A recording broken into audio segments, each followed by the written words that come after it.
Hello guys, तो welcome back to my YouTube channel. तो आज हम जिस पिक्चर के बारे में बात करने वाले हैं उस पिक्चर का नाम है अखंडा 2। साउथ में उसको कुछ और नाम से बोला जा रहा है जिसको नीचे पढ़ लेना क्या बोला जाता है, मैं खुद भूल गया हूँ क्या था उसका नाम। पर यह पिक्चर भाई साहब, मतलब अगर आप अपना दिमाग पिक्चर के थिएटर हॉल में लेके गए हो प्लीज़ मत लेके जाना, क्योंकि सर्जरी करवा के आया हूँ मैं अपने सिर की। मेरा दिमाग पूरी तरह से खुल चुका था। टाके भी आए हैं, आपको बाद में दिखाऊंगा मैं फिर कभी। भाई साहब कुछ ज्यादा नहीं हो गया ये? मतलब कुछ भी। लेकिन दिल किडनी फेफड़े सब फाड़ दिए इसने। इतनी ही बकवास, इतनी वाहियात पिक्चर थी। मतलब इनको क्या लगा था कि हम 4, 5, 6, 7 इवेंट उठा लेते हैं उसके ऊपर पिक्चर बनाते। मैं आपको बताता हूँ साउथ वाले को मूवी बनाने के लिए क्या क्या चाहिए था। आपको लगता होगा हीरोइन? नहीं। आपको लगता होगा अच्छा कैमरा, अच्छा हीरो, अच्छी एक्टिंग? नहीं।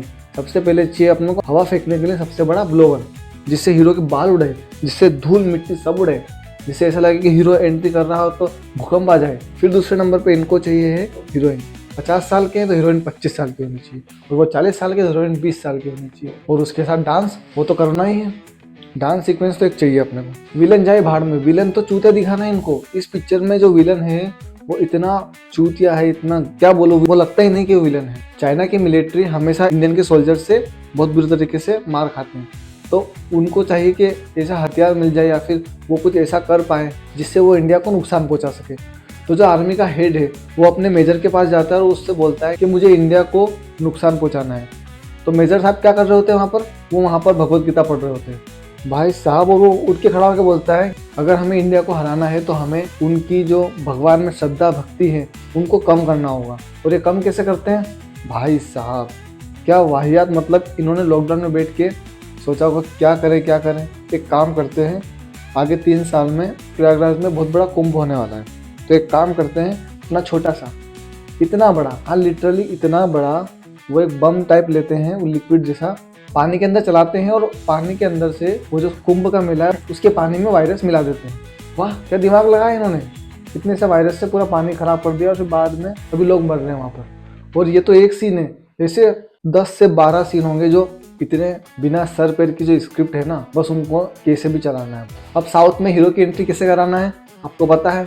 4-5 गुंडे रहेंगे, उनको मारेंगे और हीरो ऐसा आएगा। पर यहाँ पर उससे भी एक लेवल आगे गए हैं ये गवर्नमेंट दिखाते हैं। गवर्नमेंट को किसी गांव में डेवलपमेंट करना रहता है तो वहाँ की ज़मीन चाहिए रहती है, लेकिन उन्हें मालूम पड़ता है बाद में कि वहाँ की जो ज़मीन है वो किसी गुंडे के हाथ में है, जो कि वहाँ पर गांजा, अफीम, इन सब की खेती वगैरह कर रहा है और वहाँ पर ही वो अपने 100-200 गुंडों के साथ रहता है। उनको वहाँ से हटाना बहुत मुश्किल है। तो गवर्नमेंट इतनी चूतिया है कि उनको लगता है कि नहीं, पुलिस वाले तो कुछ नहीं कर पाएंगे, ये काम तो सिर्फ एक ही इंसान कर सकता है, वो है अपना अखंडा। अखंडा को बुलाओ, अखंडा आएगा, उनको मारेगा, उनको समझाएगा कि तुम क्या काम कर रहे हो बेटा, ऐसे नहीं करते हैं। क्या क्या पिक्चर बनाई। तो फिर बाद में वहाँ के लोगों को बचाएगा और महान बन जाएगा। इस मूवी के डायरेक्टर ने किस जानवर का दूध पिया था भाई कि जो इनको ऐसी स्क्रिप्ट लिखनी पड़ी, और स्क्रिप्ट लिखने के बाद उसको डायरेक्ट भी कर रहे हैं। और अपने गॉडफादर को लेके, तुम गॉडफादर का नाम क्यों बिगाड़ रहे हो यार? गॉडफादर जी सॉरी, आगे से आपसे इससे भी अच्छी मूवी बनवाएंगे।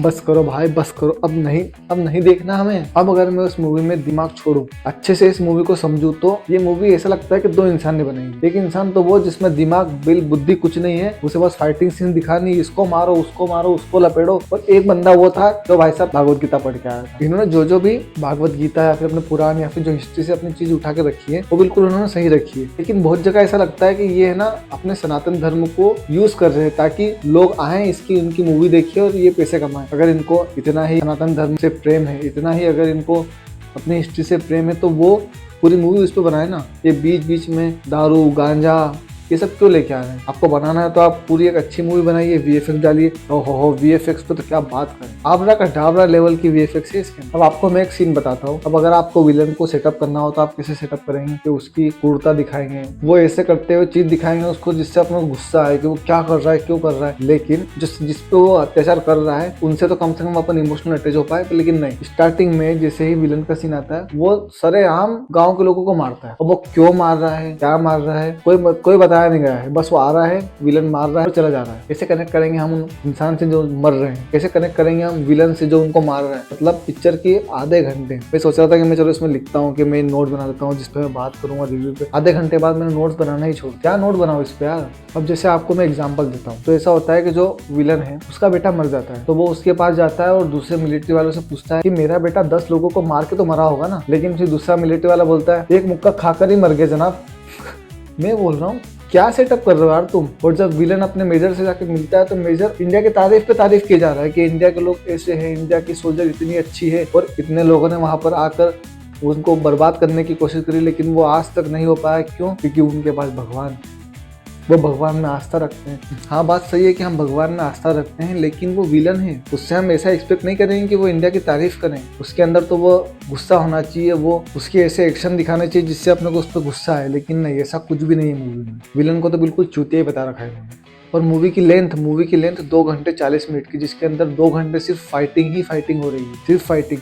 और फाइटिंग भी ऐसी नहीं, बैक टू बैक फाइटिंग हो रही है। एक ही बंदे को 3 बार मार चुका है वो, एक बार मार दिया, 5 साल बाद फिर जिंदा होके आ गया वो, तो फिर बाद में फिर मार रहा है वो, लेकिन वो मर नहीं रहा है। होता कुछ ऐसा है कि जो विलन है उसकी बैक स्टोरी दिखाई जाती है कि कैसे उसके पिताजी को अपने हीरो के भाई ने मारा था, और ये दिखाता है सेकेंड हाफ में। फिर बाद में कैसे वो फिर से जिंदा होके आ गया है, फिर उसको मार रहे हैं, और बाद में फिर वो मर रहा है, फिर जिंदा हो रहा है, फिर मर रहा है। मैं तो आपको बस यही बोलूंगा कि अगर आप में कीड़ा है तो आप ये मूवी बिल्कुल देखने जाओ। ये मूवी आपके लिए ही है कि ये मूवी इतनी खराब है कि अगर ये मूवी मेरे घर पे टीवी पर भी लगेगी ना तो मैं नहीं देखूंगा।